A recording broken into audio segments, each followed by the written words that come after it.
Chief justice काजी फाइज ईसा के एजाज में अलविदाई full court reference. Justice Mansoor Ali Shah, justice Munib Akhtar, justice Ayesha Malik, justice Shahid Waheed ने शिरकत नहीं की। जस्टिस अथर मिनल्लाह, जस्टिस मलिक शहजाद भी फुल कोर्ट में शरीक न हुए। नामजद chief justice supreme court justice Yahya Afridi, 2 ad hoc और 2 शरई अदालत के जजेस समेत 16 जजेस ने शिरकत की।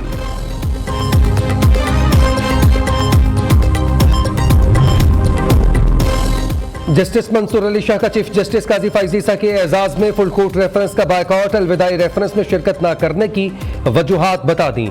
रजिस्ट्रार सुप्रीम कोर्ट को खत लिख दिया। इल्जाम लगाते हुए कहा, चीफ जस्टिस काजी फाइज ईसा अदलिया में मुदाखलत पर मिली भगत के मुरतकिब रहे। काजी फाइज ईसा शतरमुर्ग की तरह रेत में सर दबाए अदलिया पर बैरूनी असरात और दबाव से लाताल्लुक रहे। उन्होंने अदलिया में मुदाखलत के दरवाजे खोल दिए।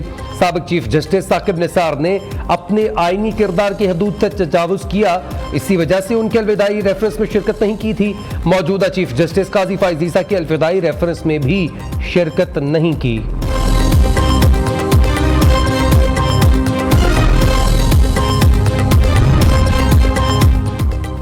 बलोचिस्तान में वाहिद जज था, किसी से सीखने को नहीं मिला, वकीला ने मुझे सिखाया। चीफ जस्टिस काजी फाइज ईसा का फुल कोर्ट रेफरेंस से खिताब। कहा, रजिस्ट्रार सुप्रीम कोर्ट की कॉज लिस्ट बनाने में कभी मुदाखलत नहीं की। हो सकता है हमने बेपनाह गलत फैसले किए हों।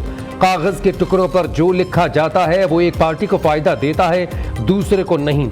सच क्या होता है ये अल्लाह जानता है। हम तो कागजों पर ही चलते हैं। मेरी जिंदगी में वीटो पावर अहलिया को हासिल है। चीफ जस्टिस के एजाज में जोहराना सरकारी खर्च पर नहीं, जाती खर्च पर है। नामजद चीफ जस्टिस यहया आफरीदी का फुल कोर्ट रेफरेंस से खिताब। कहा, कई बार बेंच में इख्तलाफ किया, काजी फाइज ईसा ने हमेशा खुले दिल से मेरा मौक़िफ़ सुना। चीफ जस्टिस काजी फाइज ईसा के गुस्से का कई बार सामना किया।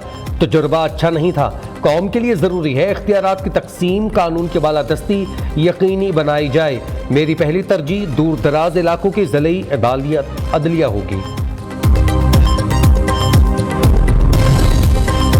चीफ जस्टिस काजी फाइज ईसा ने खुद को बतौर काबिल वकील मनवाया। अटॉर्नी जनरल मंसूर आवान का फुल कोर्ट रेफरेंस से खिताब। कहा, काजी फाइज ईसा ने बलोचिस्तान बार की भी नुमाइंदगी की। बलोचिस्तान में तालीमी निज़ाम की बेहतरी में किरदार अदा किया। जंगली हयात को बचाने के लिए सरगर्दा रहे। बलोचिस्तान हाई कोर्ट में बतौर चीफ जस्टिस 5 साल खिदमात अंजाम दी। ख़वातीन के हकूक़ के लिए भी किरदार अदा किया। कानून में शफ़ाफ़ियत को यकीनी बनाया।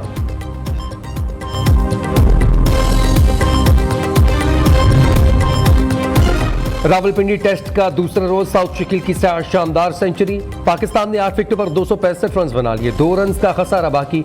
नौमान अली 45 रन बनाकर पवेलियन लौट गए। शान मसूद 26, मोहम्मद रिजवान 25, आमिर जमाल 14 रन बनाकर आउट हुए। इंग्लैंड की टीम अपनी पहली इनिंग्स में 267 रन बनाकर आउट हुई थी। साजिद खान 6, नौमान अली 3 और जाहिद महमूद ने एक विकेट हासिल की।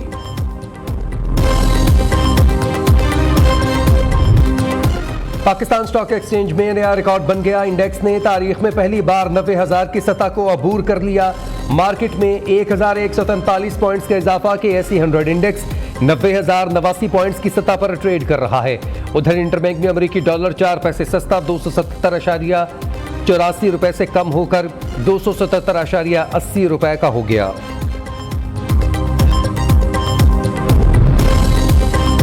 बानी पीटीआई इसराइल और यहूदी हुकूमत का अलायकार है। अमेरिका और इसराइल में यहूदी लॉबी बानी के लिए मुहिम चला रही है। वज़ीर इत्तलात सिंध शर्जील मेमन का कहना है, पीटीआई का झगड़ा किसी सियासी जमात या एस्टैब्लिशमेंट से नहीं, पाकिस्तान से है।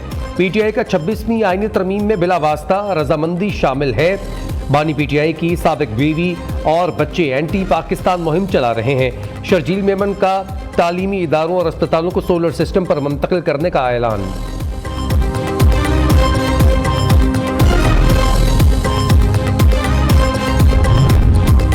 तहरीक इंसाफ को 2 दिन में दूसरा रिलीफ। गुज़िश्ता रोज बानी पीटीआई की अहलिया को जमानत मिली, आज बहनों को भी मिल गई।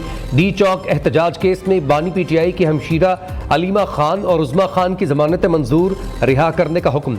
इंसदाद दहशतगर्दी अदालत इस्लामाबाद के जज अबुल हसनात मोहम्मद जुल्करनैन ने समाअत की। अदालत ने 20-20 हज़ार के जमानतों के मिचलकों के एवज जमानत मंजूर की। प्रोसिक्यूटर राजा नवीद की अलीमा खान और उज़मा खान की जमानत की मुखालिफत। बीएनपी रहनुमा अख्तर हुसैन मेंगल और लांगू और शफी मोहम्मद का 5 रोज़ा जिस्मानी रिमांड मंजूर।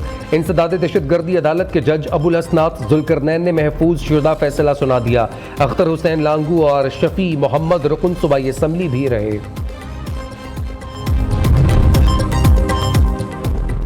मुस्लिम लीग नून के सदर नवाज शरीफ दुबई चले गए। सदर नून लीग तिब्बी मुआयने के लिए मुख्तलिफ ममालिक का दौरा करेंगे। दुबई में एक रोज़ क़याम के बाद नवाज शरीफ लंदन जाएंगे। कायद नून लीग अमेरिका भी जाएंगे। चंद रोज़ बाद वज़ीर आला पंजाब मरियम नवाज भी बैरून मुल्क जाएंगी।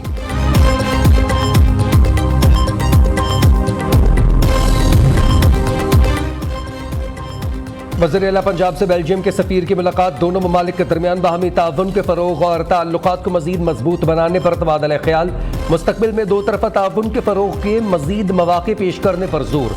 बेल्जियम के सफ़ीर की वज़ीर आला मरीम नवाज की अवाम दोस्त पॉलिसीज़ की तारीफ़।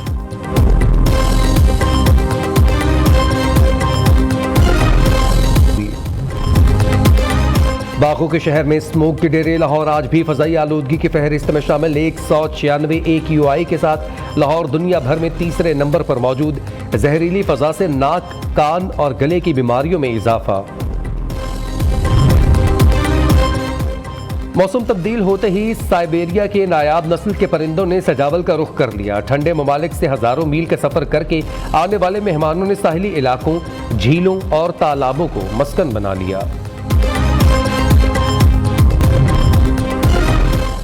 मोदी की फस्तायत के शिकार मणिपुर एक बार फिर कशीदगी की लपेट में। अलहदगी पसंद तंजीमों ने मणिपुर का आधे से ज्यादा इलाका अपने कब्जे में ले लिया। इलाके में हालात मोदी सरकार के हाथ से निकल चुके। 1 साल से जायद का अरसा गुजर जाने के बावजूद मणिपुर खाना जंगी की लपेट में से बाहर ना निकल सका।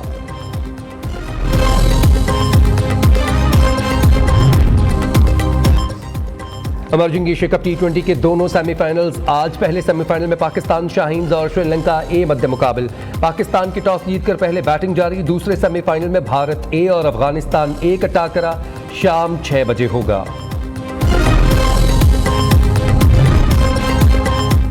पंजाब पुलिस का एक और एजाज। 2 पुलिस जवान लाहौर कलंदर्स की क्रिकेट टीम के लिए मुंतखब। एलीट फोर्स के कांस्टेबल इमरान आरिफ और एंटी रॉयट के मोहम्मद शुएब लाहौर कलंदर के डेवलपमेंट प्रोग्राम का हिस्सा बन गए।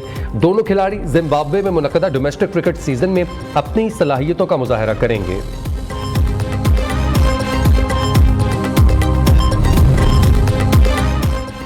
और सरगोधा में बैल दौड़ के दिलचस्प मुकाबले इख्तिताम पजीर। देहाती सकाफत के आईनादार बैल दौड़ के मुकाबलों में पंजाब के मुख्तलिफ अजला से 100 से जायद हैवी वेट बैलों की जोड़ियों ने हिस्सा लिया।